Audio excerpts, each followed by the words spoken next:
I've got about a 9-foot leader, tapered down to a 4X. My fly is about a size 12, so 4X works fairly well. 9-foot leader, and on that I've got a strike indicator set up, and the indicator is at about 8 foot up the leader. Water's about 4 foot depth, so 8 foot should be good. I do have one piece of split shot about 4 inches above this fly. I want this fly to ride pretty close to the bottom, so I have the split shot fairly close. Now with this nymph technique, generally I'm going to cast the nymph upstream and across the stream. Cast up and across, and I gain my control system immediately, and I cover the water. Remember, we let it swing, bring it up, and punch it back out. I can make a regular cast with a nymph, but generally in these situations it's not necessary, and all I'm doing by false casting a nymph with weight on it is wasting time and giving myself a chance to get tangled up and tied in knots and caught on the rod, and etc., etc.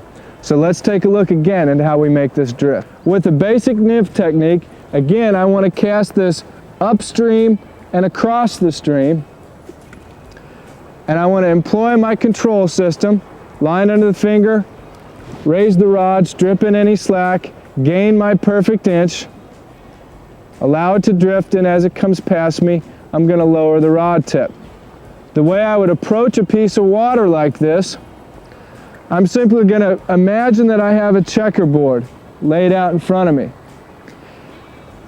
And I want my fly to drift through, and by drift I mean dead drift. I want it to dead drift through each square on that checkerboard.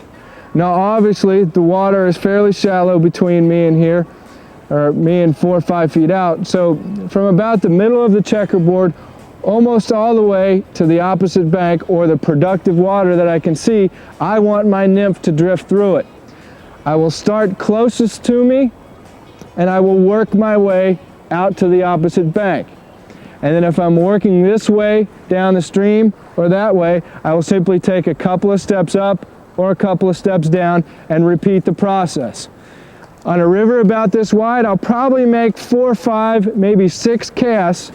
I'll work close, then I'll take a cast a little further out, and then I'll take another cast a little further out until I've covered my checkerboard, make my drift, and take a step up or step down. One thing that I want to mention when you're fishing nymphs, in general, we want the nymph to be bouncing the stream bottom. If we're not bouncing the stream bottom, I probably need to add weight in some sort. I may need to go to a heavier fly, or I may need to add split shot.